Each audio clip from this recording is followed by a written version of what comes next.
Hola a todos! Seeing as it's nearing Christmas time, let's see how to answer the question ¿Cuál es tu fiesta favorita? In your speaking exam, using Christmas as our favorite festival. Vamos! So this is the model answer I've written for this question. Let's go through it line by line and see what makes it a really good answer. So the first sentence here, mi fiesta favorita es la Navidad, porque me encanta pasar tiempo con mi familia. Let's break down this sentence here. First of all, the verbs, we've got es and me encanta plus pasar. All of that so far is in the present tense. This is a nice and easy sentence in the present tense. It's saying, my favorite festival, mi fiesta favorita, using the words in the question. The question said, ¿Cuál es tu fiesta favorita? That tu becomes mi, my versus yours. So my favorite festival, mi fiesta favorita. The adjective goes after the noun, obviously in Spanish. In most cases, the adjective after the noun. Mi fiesta favorita es la Navidad. Navidad is a feminine noun. It's capitalized because it's a proper noun, and that's the name given to Christmas in Spanish, Navidad. You might hear, for example, Feliz Navidad, Merry Christmas, and so Navidad means Christmas. Because, porque me encanta pasar, because I love to spend, pasar tiempo is saying to spend time with my family.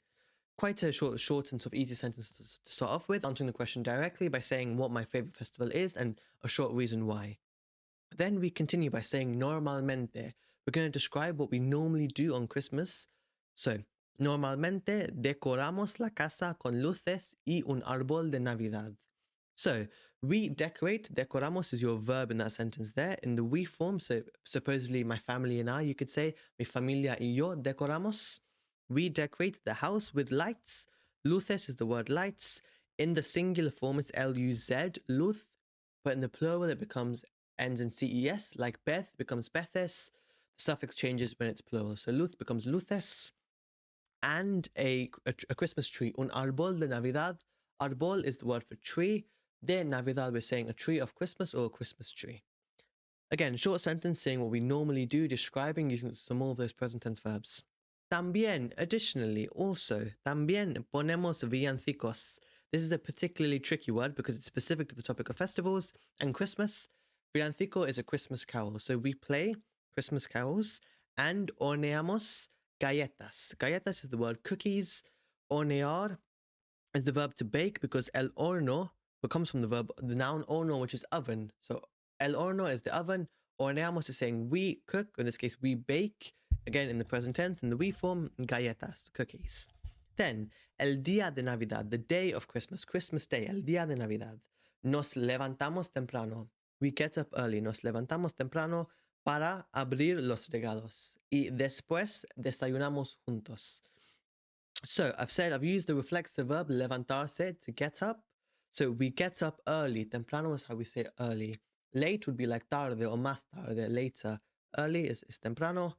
Why? Para, in order to open, abrir los regalos, the gifts. And after we have breakfast together. Juntos is a good word for this topic because we're talking about spending time with family and doing things together. Juntos is that word together. Desayunamos, from the verb to have breakfast. Desayunar, in the we form again, we have breakfast, still in the present tense so far. Cool. Moving on then, we're talking about the evening, por la tarde. Por is how we don't say en la tarde, we say por la tarde, in the evening. In the morning is por la mañana. In the morning, in the evening is por la tarde.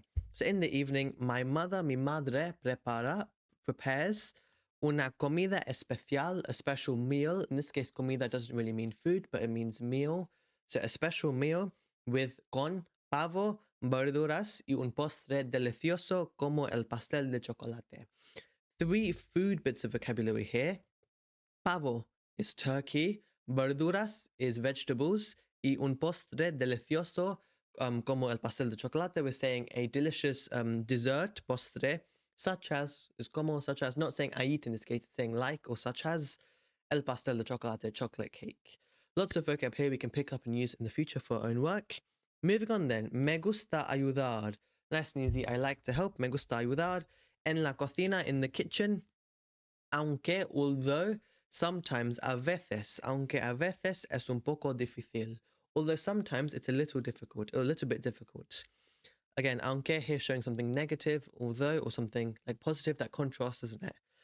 Cool. Next, we now switch into a different tense. All of this so far has been in the present tense. Now we switch to a different tense. He aprendido que. I have learned that. This is the present perfect tense. I have learned that. It's a compound tense. I've got videos on this channel where I talk about grammar in different tenses. This is a slightly trickier tense, but it will be translated as I have learned that. He aprendido que. In Spain, en España, es tradición comer 12 uvas en Nochevieja. I'm talking about a Spanish tradition that I've learnt about maybe in class. In my answer, I'm talking about sort of Christmas in England, but comparing it or maybe saying what I maybe would like about Spanish traditions and Spanish Christmas. So I've said, es tradición is tradition to eat 12 grapes. Uvas is a grape. In Nochevieja is New Year's Eve. Sorry. El Año Nuevo is how we say New Year. El Día de Año Nuevo is how we say New Year's Day. Nochevieja is New Year's Eve. El Día de Navidad, as we saw earlier, is Christmas Day, and Christmas Eve is Nochebuena. So 4 words you've got to know there, all to do with sort of that Christmas, December, January time period. Okay, Nochevieja is Christmas Eve. Sorry, New Year's Eve. 12 grapes on New Year's Eve. Una por cada campañada. 1 grape from out of 12 for every chime at midnight, a medianoche. Para tener, the reason why we do this tradition, para tener, in order to have good luck in the new year. It's supposed to be like a superstition for good luck, and that's what people in many countries, but in Spain, do. Okay, el año pasado, last year, el año pasado, this is now the perfect tense. Fuimos a ver, we went to see. Fuimos a ver las luces en el centro de la ciudad, in the city center or the center of the city, y donamos regalos a los niños necesitados. And we donated gift, we saw this word gifts earlier as well, to children in need, you could say, los niños necesitados. And then last but not least, the final sentence using a different verb here, or different tense completely. Ojalá fuera Navidad todo el año. I wish it were Christmas all year round. And this is an example of the imperfect subjunctive, fuera. Don't worry if you are not too familiar with this tense yet. You can just learn that word, fuera. It sort of means I were or it were. In this case, I wish it were Christmas all year round. Ojalá is one way of saying I wish, showing your desire for something, you want something, you wish for something. And you can just memorize that sentence and use it for different examples. In a question like this, we don't have to talk about Christmas. We could talk about any festival. It doesn't have to be a Spanish festival. But Christmas, I think, is fitting for this time of year, obviously. So your answer in the speaking exam or the writing exam doesn't have to be this long. This is about like 8 sentences, I think. Your answer does not have to be this long. Pick bits from here that you want to use in your own work going forward. Memorize some of the key vocabulary in this topic if you want to talk about Christmas in one of your questions in the speaking exam, and subscribe for more GCSE Spanish videos. I've got lots of videos coming out in the new year. Vale, feliz Navidad y adiós.